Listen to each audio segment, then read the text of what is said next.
এই যে আয়ুষ্মান ভারতে অফলাইনে এখন ফর্ম ফিল আপটা চলছে, সেটা কিন্তু দুটো টাইপের হচ্ছে। এক, 16 থেকে 59 বছর বয়সের পর্যন্ত একটি ফর্ম আছে, সেটা কিন্তু ইতিমধ্যে আপনাদের সামনে ডিটেলসে ভিডিও নিয়ে এসেছি কীভাবে আপনারা ফর্মটা ফিল আপ করবেন।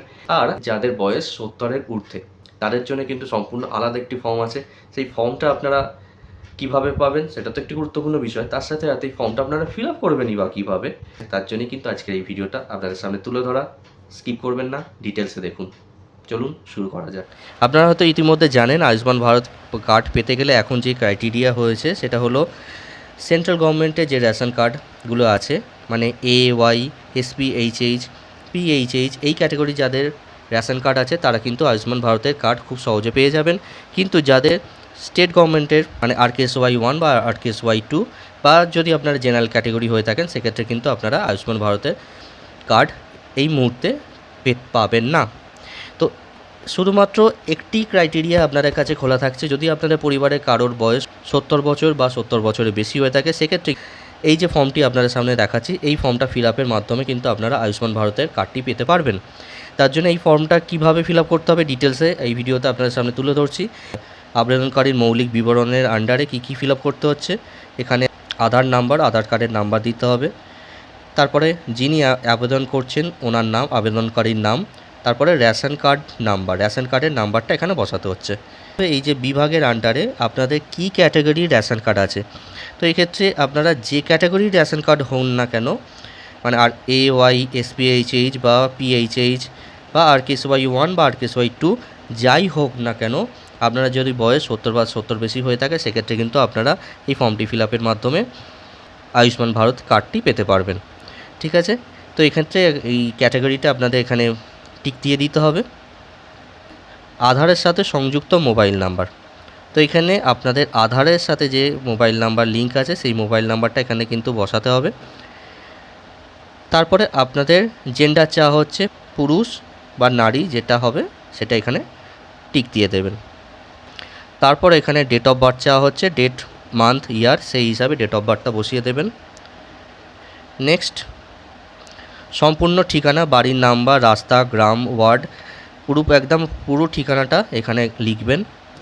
তারপর আপনাদের এখানে কী করতে হচ্ছে, জেলার নাম, ব্লক বা URL যেটা আপনাদের হবে সেটা, গ্রাম পঞ্চায়েত বা ওয়ার্ড নাম্বার যেটা হবে সেটা বসাবেন, পরিবার প্রধানের নাম দিতে হবে, তারপর মোট পরিবারের সদস্য সংখ্যা কত সেটা দিতে হবে। তারপর প্যান নাম্বার, এটা অপশনাল, যদি প্যান নাম্বার থাকে সেক্ষেত্রে এটা পুট করবেন, আর যদি প্যান নাম্বার না থাকে সেক্ষেত্রে এটা কিছু পুট করার দরকার নেই। নেক্সট কী চাওয়া হচ্ছে দেখুন, নির্বাচনী বিবরণ, সেখানে EPIC number, AC number, part number আর সিরিয়াল নাম্বার এগুলো বসাতে হবে। এপিক নাম্বার আর এসি নাম্বার এটা কিন্তু খুব সহজে আপনারা পেয়ে যাবেন আপনাদের ভোটার কার্ড থেকেই, কিন্তু পার্ট নাম্বার আর সিরিয়াল নাম্বার এটা কিন্তু আপনারা ডাইরেক্ট আপনাদের ভোটার কার্ড থেকে পাবেন না। এর জন্য কিন্তু আপনারা যেটা করতে হবে সেটা হলো, এবারে যে লোকসভা ইলেকশান হলো 2026-এ, সেই ইলেকশনের সময় ভোটার স্লিপ যেটা দেওয়া হয়েছিল সরকারি তরফ থেকে, সেই স্লিপে কিন্তু পার্ট নাম্বার আর সিরিয়াল নাম্বার আছে। সেই স্লিপটা যদি আপনাদের কাছে থাকে, মানে জেরক্স কপি যদি আপনাদের কাছে থাকে সেক্ষেত্রে কিন্তু পার্ট নাম্বার, সিরিয়াল নাম্বার পেয়ে যাবেন। আর যদি না থাকে তাহলেও একটি রাস্তা আছে, অনলাইন পোর্টালের মাধ্যমে আপনারা কিন্তু জেনে নিতে পারবেন পার্ট নাম্বার, সিরিয়াল নাম্বার। সেটা কীভাবে করতে হবে দেখিয়ে দিই। এর জন্য আপনাদের চলে আসতে হবে সিটিজেন সার্ভিস পোর্টাল, মানে voter.eci.gov.in। এইখানে কিন্তু আপনাদের লগ ইন করতে হবে না। এখানে দেখবেন search your name in voter list, এই সেকশানে আপনাদের চলে আসতে হবে। এপিক নাম্বার দিতে বলা হচ্ছে, আপনার এপিক নাম্বারটা বসিয়ে দেবেন। তারপর এখানে স্টেট সিলেক্ট করে নিতে হবে, স্টেট ওয়েস্ট বেঙ্গল সিলেক্ট করে নিলাম। তারপর এখানে একটি ক্যাপচা কোড যেটা আছে ক্যাপচা কোড বসিয়ে দেবেন। তারপর এখানে সার্চে ক্লিক করবেন। দেখুন এপিক নাম্বারের সাথে আপনার নাম, এজ, এখানে বাকি সমস্ত ডিটেলস চলে আসছে। আর এখানেই কিন্তু আপনারা পার্ট নাম্বার আর সিরিয়াল নাম্বার দেখতে পেয়ে যাবেন।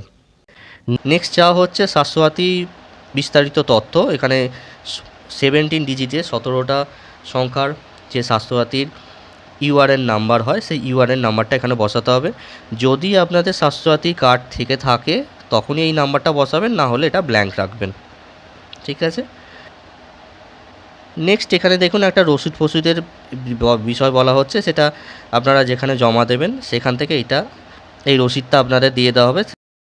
এবার চলে যাই নেক্সট পেজে।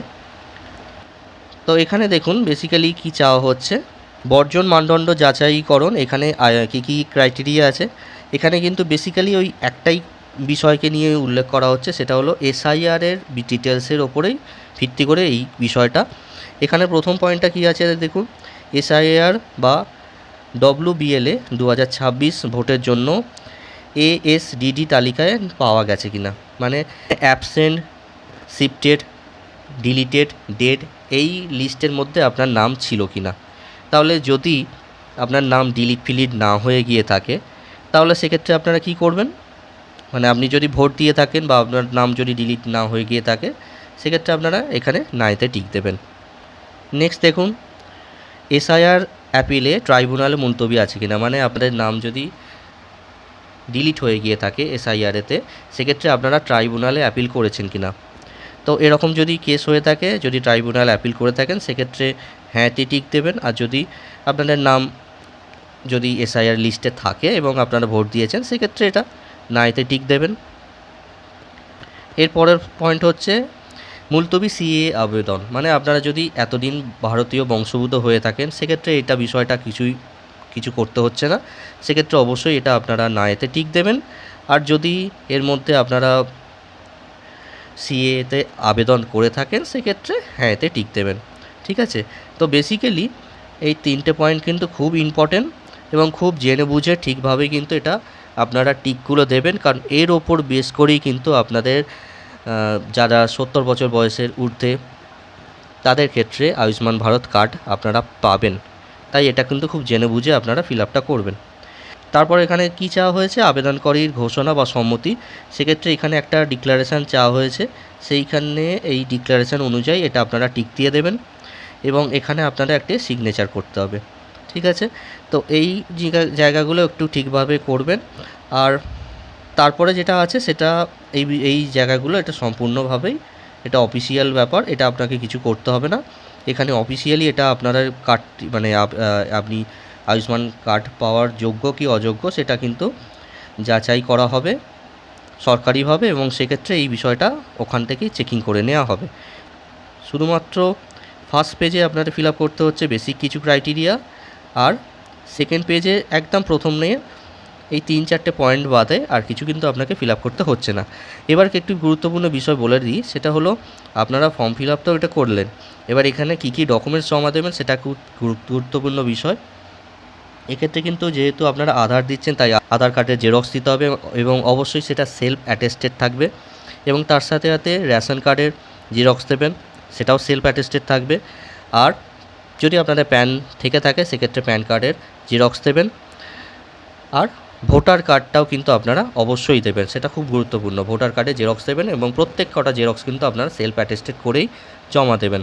এবং জমাটা কোথায় দেবেন, যদি আপনাদের এরিয়ায় এখন কোথাও জনকল্যাণ শিবির হয়ে থাকে, সেক্ষেত্রে সেই শিবিরে আপনারা জমা দিতে পারেন, না হলে আপনাদের নিকটবর্তী যে ব্লক বা মিউনিসিপ্যালিটি এরিয়ায় আপনারা আছেন, সেক্ষেত্রে সেই অফিসে আপনারা জমা দেবেন। তো এই হলো বিষয়, যে যাদের বয়স 70 বা 70 বছরের ঊর্ধ্বে তাদের ক্ষেত্রে আয়ুষ্মান ভারত কার্ড পাওয়ার একটি অপশান আছে, এবং এই ফর্মটার মাধ্যমে কিন্তু যাদের বয়স 70 বা 70-এর বেশি তারা কিন্তু আয়ুষ্মান ভারত কার্ড পেতে পারে।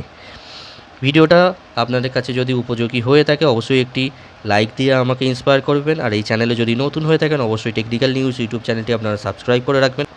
তো আবার দেখা হবে নেক্সট আপনাদের প্রয়োজনীয় ভিডিওর মাধ্যমে। ততদিন আপনারা ভালো থাকুন, সুস্থ থাকুন, ধন্যবাদ।